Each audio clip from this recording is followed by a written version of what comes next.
저는 읽어드린 본문을 중심으로 이미 받은 복 누리며 사는 삶이란 제목으로 함께 말씀을 나누기 원합니다. 한번 따라하겠습니다. 이미 받은 복 누리며 사는 삶. 이미 받은 복 누리며 사는 삶. 오늘 제목처럼 우리는 하나님의 복 받은 사람들인 줄 믿습니다. 그리고 이미 우리가 그 복을 누리고 사는 삶인 줄 믿습니다. 사랑하는 성도 여러분, 우리가 1월에 복에 대해서 제가 말씀을 좀 나누었습니다. 이것은 단순히 새해가 되었으니까 우리가 복 받자 이런 이야기가 아니고요.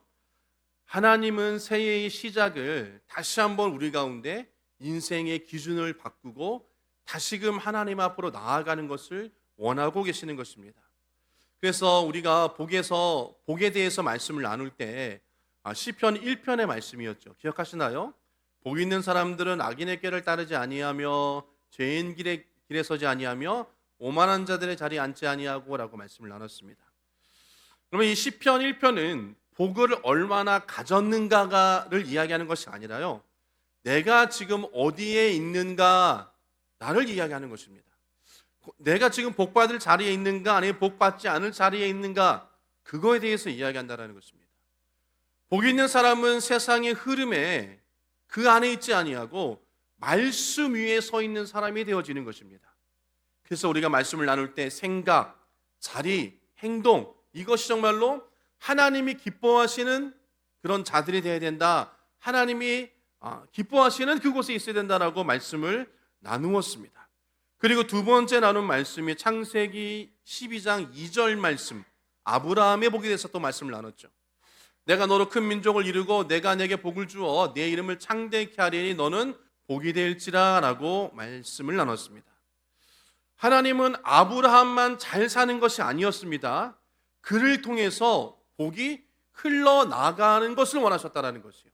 그리고 그 복의 주체가 바로 아브라함 자신, 바로 저와 여러분이 되기를 하나님께서는 원하셨습니다. 시편 1편이 복이 있는 사람의 삶의 방식이라면 창세기 12장에 있는 말씀은 내가 복이 있는 사람으로서 복의 통로가 되어지고 다른 이들에게 복음을 전하는 자, 그런 의미가 되어지고 연결되어지는 것입니다.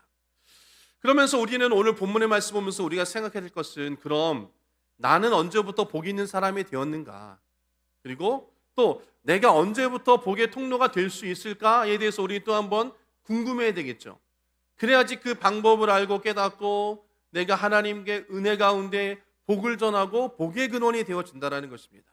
그래서 오늘 본문에 바로 에베소 1장 말씀에 우리가 복에 대해서 또 말씀을 나누길 원하는데요, 이 제목처럼, 오늘 설교의 제목처럼 1장은 앞으로 받을 복에 대해서 이야기하지 않습니다. 무슨 얘기냐? 우리는 이미 복을 받았다라고 말씀하시는 것이에요.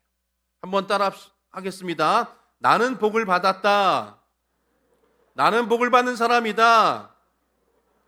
그래서 오늘 본문의 말씀을 통해서 나는 복을 받았고 또 그것을 누리는 삶을 내가 살고 있다는 것을 몇 가지를 통해서 좀 말씀을 좀 나누려고 합니다. 첫 번째로, 우리가 삶 가운데 복의 기준을 바꾸지 않으면 신앙이 계속 흔들린다는 것이에요.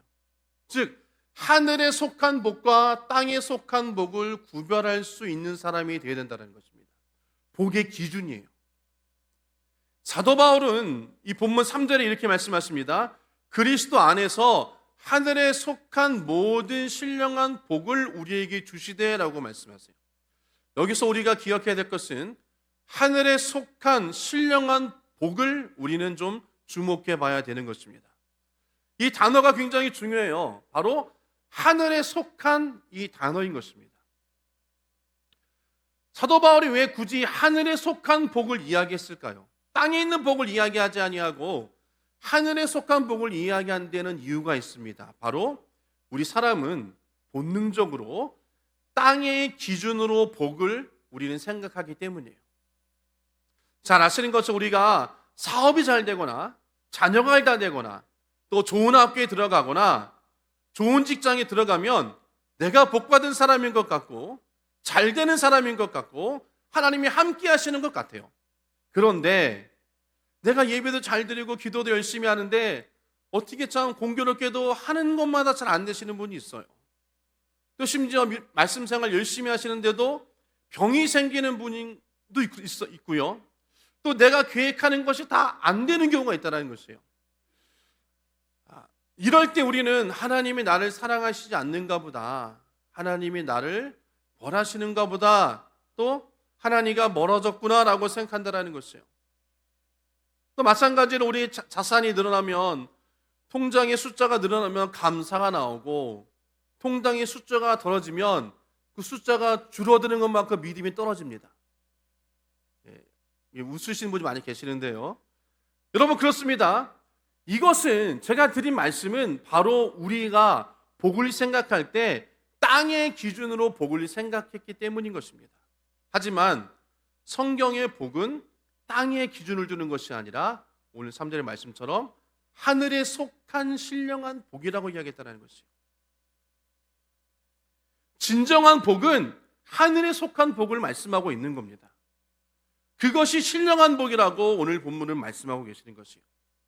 그래서 예수님은 제자들에게 이렇게 말씀하셨습니다. 누가복음 10장 20말씀 보면, 그러나 귀신들이 너희에게 항복하는 것으로 기뻐하지 말고 너희의 이름이 하늘에 기록된 것으로 기뻐하라라는 것이에요. 여러분, 얼마나 이게 복된 말씀입니까? 하늘에, 너희 이름이 하늘에 기록된 것으로 기뻐하라라는 것이에요. 그것이 주님께서 말씀하신 복이라고 말씀하시는 것입니다. 예수님은 능력도 성과도 결과도 복의 기준으로 삼지 말라라고 하시는 것이에요. 너의 이름이 지금 어디에 있는가, 그것이 복의 기준이라고 말씀하십니다. 하늘에 이름이 기록되었다는 이름이 무엇입니까? 바로 저와 여러분들이 구원받았다라는 거죠. 구원받은 자는 하늘의 생명책에 기록되어져 있다고 성경은 말씀하십니다. 그리고 하늘에 기록되어져 있는 이름은 여러분, 상황이 흐른다고, 상황 때문에 여러분 그 이름이 지워지지 않는 것입니다. 실패했다라고 삭제되지 않는 것이에요. 사업이 망했다고 그 이름이 지워지는 것이 아닙니다. 내가 병들었다고 그 이름이 지워지는 것이 아니에요. 내가 원하는 도, 내가 계획하는 대로 되지 않았다고 그 하늘에 적힌 나의 이름이 없어지지 않는 거라는 것입니다. 그래서 하늘에 속한 자, 그 생명책에 기록된 자, 구원받은 자는, 하늘의 복을 붙잡고 있는 자는 인생이 흔들려도 믿음의 중심은 흔들리지 않는 것임을 믿으시기를 주의 이름으로 부탁을 드립니다. 그렇습니다. 우리는 하늘 아버지, 하나님 나라의 백성, 우리가 그 하나님 나라에 속한 자로 성경은 말씀하시는 것이에요.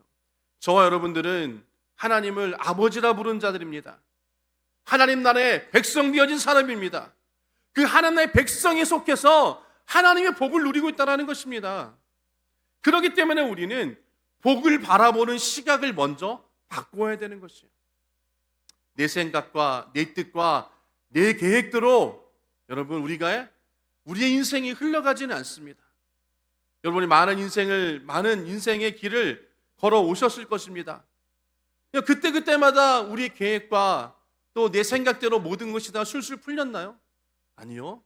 아마 풀린 것보다는 풀리지 않는 경우가 더 많았을 것입니다. 그때마다 우리가 여러분 웃고 울고 하는 것이 아니라 우리가 하늘의 신령한 복을 누리고 있음을 고백하면서 감사하면서 날마다 주님의 은혜 가운데 삶을 살아가는 저와 여러분 되어지길 주님의 이름으로 축복합니다. 두 번째로 말씀드린 것처럼 모든 복은 그리스도 안에서 이미 주어졌다는 것입니다. 복의 중심은 내 인생이 아니라 예수 그리스도라는 것이에요. 이 3절 말씀을 읽어보면, 이 본문의 3절과 4절을 계속 읽어보면 사도 바울이 계속적으로 반복되어져 있는 표현이 있습니다. 이 성경에서 여러분 성경 읽으실 때 반복되어지는 단어가 나오면 지금 강조하고 있구나라고 생각하시면 돼요. 그러면서 그 강조되는 단어가 바로 그리스도 안에서라는 단어인 것입니다. 자, 3절 보면 그리스도 안에서 하늘에 속한 모든 신령한 복을 이야기를 합니다. 그리고 4절 말씀에도 그리스도 안에서, 그리고 또 우리로 사랑 안에서라고 이야기하는 것이요. 사도 바울은 우리의 신령한 복이 어디에서 나오는가를 분명히 말씀해 주고 계십니다. 그것이 바로 그리스도 안에서, 그 사랑 안에서라고 성경은 말씀하는 것이에요. 여러분, 복은 내 환경 안에 있지 않은 것입니다. 복은 내 계획 안에 있지 않은 것이에요. 내 노력 안에 있지 않는 것입니다. 복은, 진정한 복은 예수 그리스도 안에 있다라는 것이에요. 하나님의 사랑 안에 있다라는 것입니다.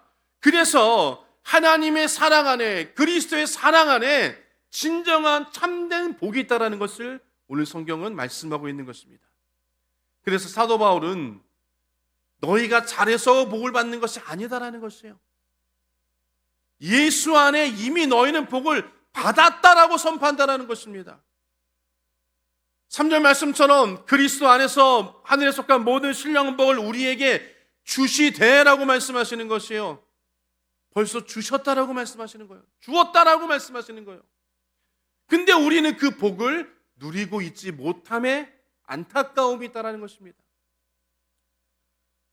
예수님은 이 진리를 요한복음 15장의 말씀을 통하여서 비유로 말씀하십니다. 포도나무의 비유인데요. 요한복음 15장 5절 말씀 보면 나는 포도나무에 너희는 가지라. 그가 내 안에 내가 그 안에 가면 사람이 열매를 많이 맺나니라는 것입니다. 여러분, 열매를 많이 맺는 법을 주님은 뭐라고 말씀하십니까? 가지가 열매를 맺기 위해서 힘쓰고 애쓰고 노력합니까? 걱정하고 근심합니까? 이악 물고 나아갑니까? 아닙니다. 그냥 가지가 열매를 맺으려면 붙어 있기만 하면 되는 것이에요.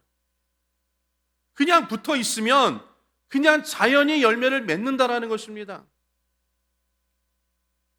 여러분, 우리가 신앙생활할 때 힘들어질 때 우리 자신을 좀 돌아보기를 원합니다. 한번 우리의 신앙의 여정을 한번 뒤돌아보세요. 힘들었을 때. 그 힘들었을 때 대부분의 경우에 우리가 더욱더 주님 앞에 나아가려고 하고 붙어 있으려고 하나님 앞으로 나아가는 것이 아니라 점점 교회 가기도 싫고 기도하기도 싫고 예배하기도 싫고 말씀 듣기도 싫고 점점 더 멀어지는 우리의 모습을 발견할 수 있다는 것입니다. 그러나 우리가 힘들고 어려울 때 더욱더 하나님 앞으로 나아가고 예배하고 찬양하고 기도하면 하면 할수록 더욱더 하나님 앞에 나아가게 되어지는 것이고 더욱더 그 가지에 붙어있게 되어지는 것이며 모든 열매를 맺는 귀한 일이 일어나게 되어질 줄 믿습니다.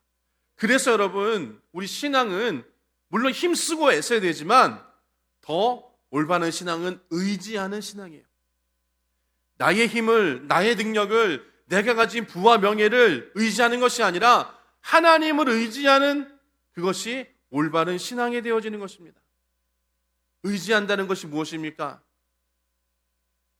요한복음 15장 말씀처럼 하나님에 붙어 있는 거예요. 그냥 여러분, 우리가 여러분, 멀리 떠나가는 사람들한테, 멀리 떠나가는 사람을 두 다리 꼭 붙잡고 가지 말라고 하는 거잖아요.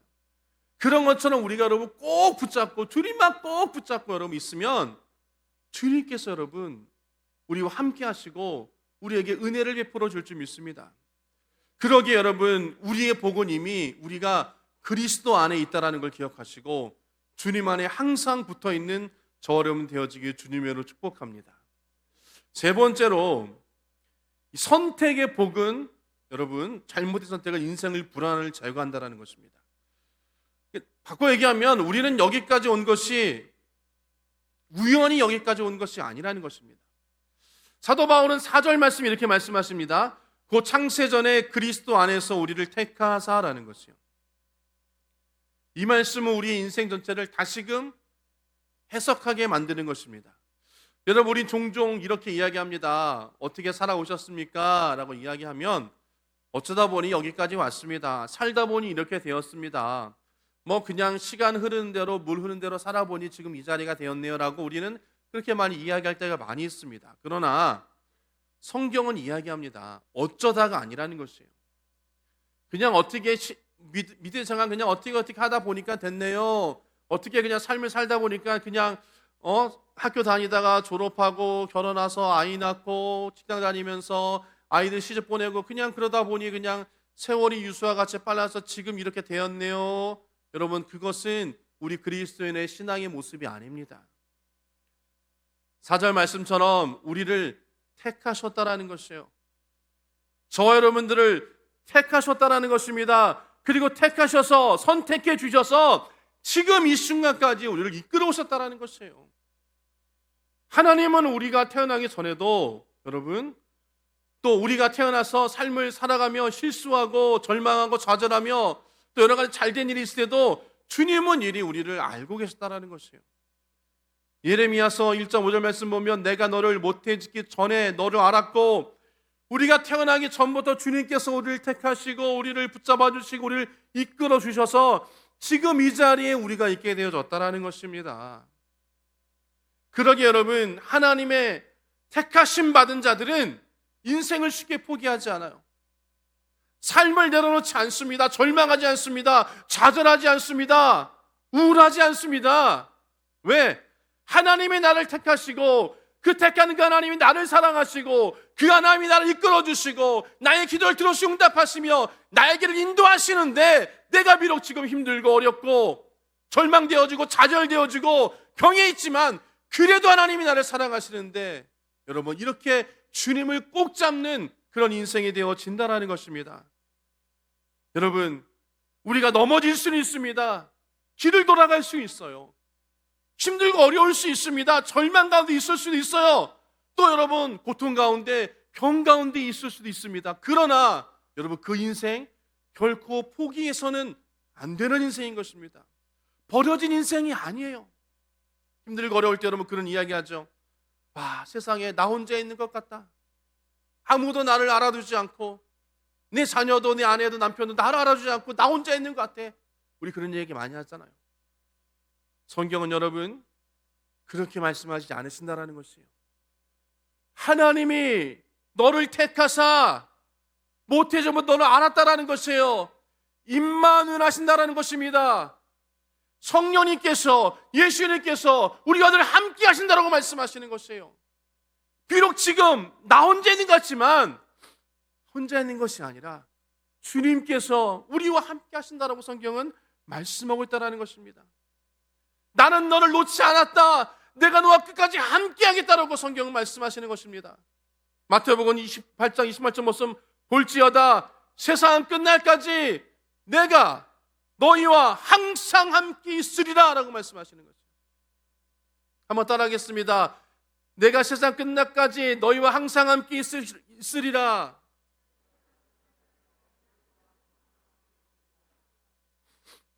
하나님께서 우리와 함께 하시기 때문에 우리가 승리할 수 있는 것입니다. 비록 지금 내가 어두운 터널을 지나고 있지만 그 터널의 끝은 밝은 광명이 있고 빛이 있는 것처럼 그 어두운 시간은 여러분 반드시 빛이 나오게 되어 있어요. 그것을 얼마나 인내하고 기다리느냐, 그것이 중요한 것입니다. 여러분 힘들고 어려우십니까? 인생의 어두운 터널을 지금 지나고 계십니까? 인내하시기를 바랍니다. 나와 함께 하신 하나님을 붙잡고 끝까지 승리하시는 저와름 되어지길 주님의 이름으로 축복합니다. 우리와 함께 하신다는 것이 큰 복이라는 것이에요.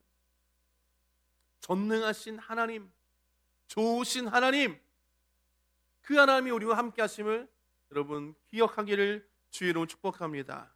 네 번째로 우리는 이미 하나님의 자녀가 되었다는 것이에요. 5절 말씀 이렇게 이야기합니다. 예수 그리스도로 말미암아 자기의 아들들이 되게 하셨으니, 여러분 이 문장은 우리의 삶을 완전히 바꿔놓는 단어예요. 우리의 신앙의 위치를 완전히 바꿔놓는 것입니다. 하나님은 우리를 종으로 부리지 않으셨다는 것이에요. 손님으로도 우리를 대하지 않으셨다는 것입니다. 자녀로 삼으셨다는 거예요. 자녀로. 그런데 문제는 많은 성도님들이 여전히 아직도 종의 마음을 가지고 또 자녀보다는 손님의 마음을 가지고 신앙생활 하시는 분이 계신다는 것이에요. 여러분 종은 늘 불안해합니다. 어떻게 하면 잘해야 인정받을 수 있을까? 혹시 잘못하면 내가 버림받지 않을까? 혹시 내가 죄를 지으면 주인이 나를 버리지 않을까? 여러분, 이런 종의 신앙은 항상 우리를 죄어온다라는 것이에요. 그리고 항상 비교합니다. 항상 스스로를 깎아내립니다. 그러나 여러분, 자녀는 좀 다릅니다. 자녀는 좀 뻔뻔하죠. 그렇죠? 잘못해도 그냥 고개를 빳빳이 들어요. 그렇죠? 요즘.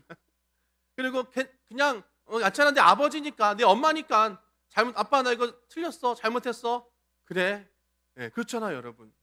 그런 것처럼 여러분, 자녀는요, 넘어져도요, 그 아비로 인하여서 다시 일어날 수 있는 것이에요. 실수해도 여러분, 그 자녀의 관계는 끊어지지 않는 것입니다. 아유, 에이, 속상해서 호적을 파버릴라. 호적 파버리고 나가. 이렇게 이야기해도 여러분, 어떻습니까? 그 자녀와 관계는 끊어지지 않아요. 성경은 분명히 이야기합니다. 하나님은 결코 우리를 그냥 내버려 두지 않으신다라는 것이. 로마서 8장 15절 말씀 보면 너희는 다시 무서워하는 종의 영을 받지 아니하고 양자 영을 받았으므로 아빠 아버지라 부르짖느니라. 그럼 여기서 아빠 아버지란 이야기는 얼마나 여러분 친근한 표현입니까? 예전 성경에는 아바 아버지라고 했어요. 근데 요즘은 아빠 아버지라고 바뀌었습니다. 아빠 얼마나 여러분 더 친근합니까?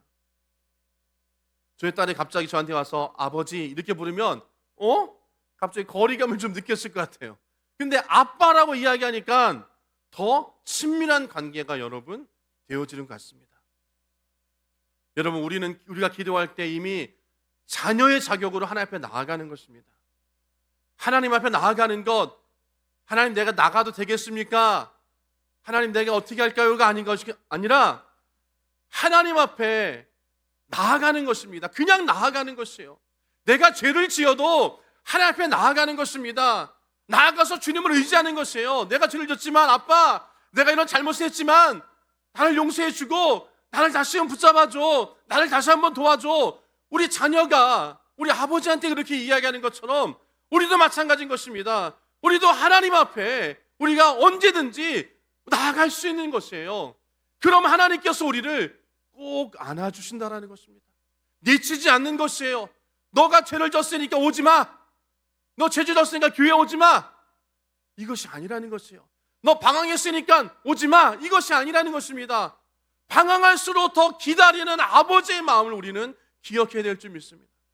여러분, 돌아온 탕자의 비유를 여러분 아시지 않습니까? 그 자녀가 나갔어요. 근데 성경을 잘 보시면 여러분, 자녀가 나가고 돌아오는데 그때 그 언덕에서 아버지가 그 아들을 기다리고 있었어요. 아들이 언제 올 줄 알고 그 아버지가 기다리고 있었겠습니까? 아들이 나간 뒤로 매일매일 그 아들을 기다렸다는 거죠. 여러분, 그렇습니다. 주님께서는 지금도 우리를 기다리고 계시는 것이에요. 우리가 다시금 하나님 앞으로, 주님 앞으로 나와 예배하고 찬양하고 말씀 들으며 하나님 앞에 땡깡 부르며 아버지 도와주세요. 내가 지금 힘들고 어렵습니다. 내가 지금 죄를 지었지만 아버지 도와주세요. 나오는 그 마음을 주님은, 그런 자를 주님은 기다리고 계신다는 것입니다. 여러분, 주변에 방황하는 영혼 있지 않습니까? 믿지 않은 영혼들, 그 영혼들 주님 기다리고 계시는 것이에요. 여러분, 믿지 않는 가족들 주님은 지금 기다리고 계십니다. 여러분, 방황하는 영혼들 주님 기다리고 계십니다. 여러분, 그들을 권면하고 여러분, 그들을 다시금 주님 앞으로 나오는 그런 귀한 역사가 우리 가운데 일어나기를 주의 이름으로 축복합니다. 왜요? 하나님은 우리를 사랑하시기 때문인 것입니다. 그 사랑이 변치 않으시는 것이에요. 그래서 로마서 8장 35절과 39절 이렇게 이야기합니다. 누가 우리를 그리스도의 사랑 안에서 끊으리요? 환난이나 곤고나 박해나 기근이나 적신이나 위험이나 칼이라. 30절에 이 모든 일이 우리를 사랑하시로 말미암아 우리가 넉넉히 이기느니라. 내가 확신하노니 사망이나 생명이나 천사들이나 권세자들이나 현재리나 장래리나 능력이 하나님의 사랑에서 우리를 끊을 수 없으리요 라고 그러거든요. 누가 끊을 수 있으리요? 이 얘기는 끊을 수 없다라는 이야기입니다. 세상의 어떤 것도 우리를 하나님의 사랑에서 끊을 수 없다라는 것이에요. 근데 우리는 하나님의 사랑이 끊어진 것처럼 우리는 생각할 때가 너무나도 많이 있다는 것입니다. 여러분, 하나님은 우리와 늘 함께 하시기에 우리가 날마다 하나님의 자녀인 것을 기억하시고 하나님 앞에 나아가는 데 쓰기를 주의 이름으로 축복합니다. 마지막으로 5번째입니다. 그래서 여러분, 우리는 주님께서 우리에게 은혜를 주시는 것이에요. 은혜는 우리를 끝까지 붙잡는 힘이 되어지는 것입니다.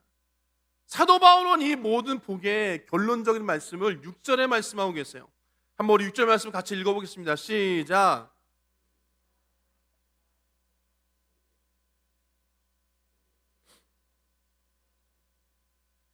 사랑하시는 자 안에서 우리에게 거저 주시는 바 라고 이야기합니다. 거저 주시는 은혜예요. 여러분, 은혜를 모르면 신앙은요 계산적이 되어집니다. 무슨 얘기입니까? 내가 열심히 기도했으니까 하나님이 복을 주시겠지. 내가 기도를 많이 안 했으니까 응답 안 해주시겠지. 내가 열심히 봉사했으니까 하나님이 복 주시겠지. 이런 여러분 그런 얕은 그런 약간 기복신앙적인 마음들이 있다는 것이에요. 계상적인 것이 되어지는 것입니다. 내가 이 정도 기도했는데 응답이 와야지 왜 안 와? 이렇게 생각할 때가 있다는 것이요. 내가 이만큼 하나님 헌신했는데 왜 하나님 복 안 주셔? 여러분, 이것은 올바른 신앙의 모습이 아니라는 것입니다. 은혜를 아는 사람은 여러분 조급하지 않습니다. 은혜를 아는 사람은 인내할 수 있다는 것이요. 하나님을 신뢰합니다. 하나님께서 행하신 그 때를 기다릴 수 있는 사람이에요. 사도 바울은 자신이 은혜가 무엇인지를, 자신에게 주신 그 은혜가 무엇인지를 가장 깊이 경험한 사람이었습니다. 고린도후서 12장 9절 말씀 보면 그 은혜가 내게 족하다. 이는 내 능력이 약한 데서 온전하여짐이라라고 말씀하십니다. 여러분, 사도 바울은요, 여러분 말씀을 전하는 사람이었습니다. 근데 그는 성경에 볼 때 굉장히 몸이 좋지 않았어요. 때로는 간질병도 있었다라고 이야기합니다. 눈도 보이지 않았다라고 이야기해요. 그런데 여러분, 말씀을 전하다가 갑자기 눈에 보이지 않고 간절히 일어나면 어떻겠습니까? 사도 바울이 그것 때문에 엄청나게 여러분 고민하고 주님 앞에 기도했다라는 것이에요. 그런데 이렇게 말씀하시는 것이죠. 내 은혜가 내게 족하다라는 것이에요. 여러분, 이 말씀은 문제가 사라진다라는 그런 말씀이 아니라는 거예요. 그 문제 가운데서도 주시는 하나님의 은혜가 있다는 것을 말씀하시는 것입니다. 하나님이 떠나지 않는다라고 약속하신 말씀이에요. 여러분, 은혜는요 우리를 넘어지지 않게 하는 힘이 되어지는 것입니다. 하나님을 떠나가지 않는 힘이 되어지는 것이에요. 은혜는 넘어져도 일어날 힘을 얻게 되어지는 것입니다. 그렇기 때문에 여러분, 은혜를 아는 사람은 자기의 인생을 여러분 하나님 앞에 맡길 수 있는 사람이에요. 하나님을 신뢰하는 사람인 것입니다. 하나님께서 이루어 주실 것이야. 하나님께서 역사해 주실 것이야. 응답해 주실 것이야. 치료해 주실 것이야 라는 하나님에 대한 절대적인 신뢰와 믿음을 갖고 사는 사람이 바로 은혜 있는 사람이라는 것입니다. 저와 여러분들이 주님의 은혜를 충만히 받는 되시기를 주의 이름으로 축복합니다. 그래서 그 은혜로 삶을 살아가며 삶 가운데 승리하시는 저와 여러분 되어지기 주의 이름으로 축복합니다. 여러분, 지금이 끝이라고 주님 말씀하지 않으십니다. 빌립보서 16장 6절 말씀 보면 너희 안에서 착한 일을 시작하신 이가 그리스도 예수의 날까지 이루신 줄 우리가 확신하노라는 것이에요. 우리 안에 착하신 일, 그 예수 그리스도 성령님께서 그리스도 예수의 그 날까지 이루신다라는 것입니다.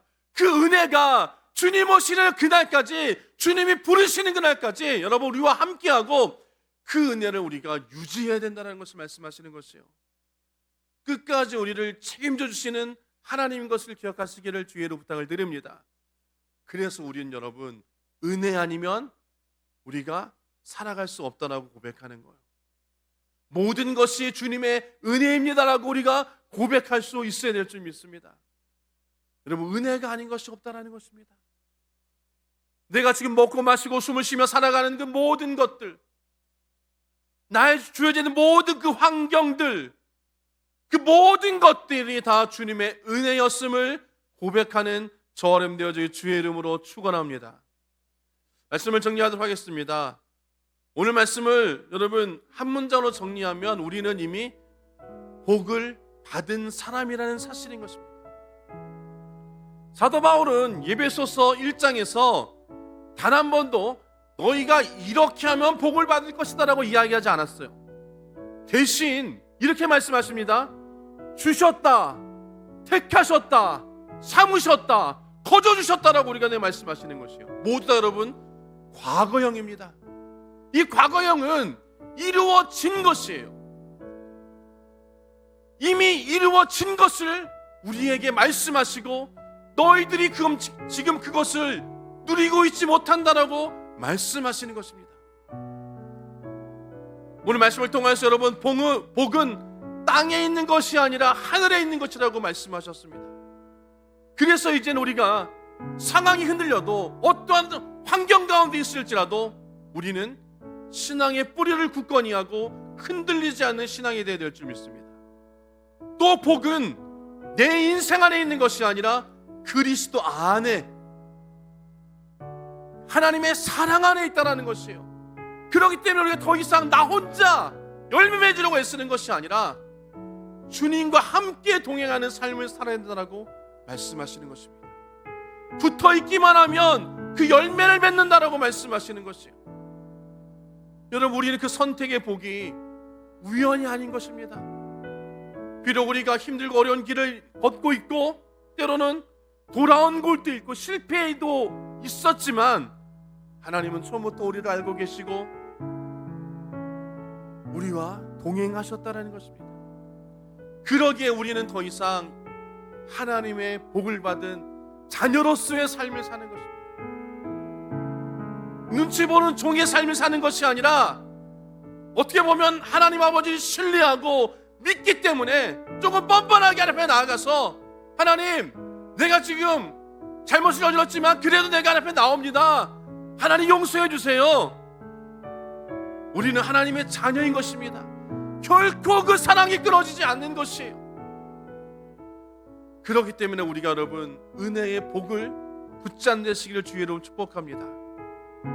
은혜는 우리를 완벽하게 주는 것이 아니라요 끝까지 붙잡아주는 힘이라는 것입니다.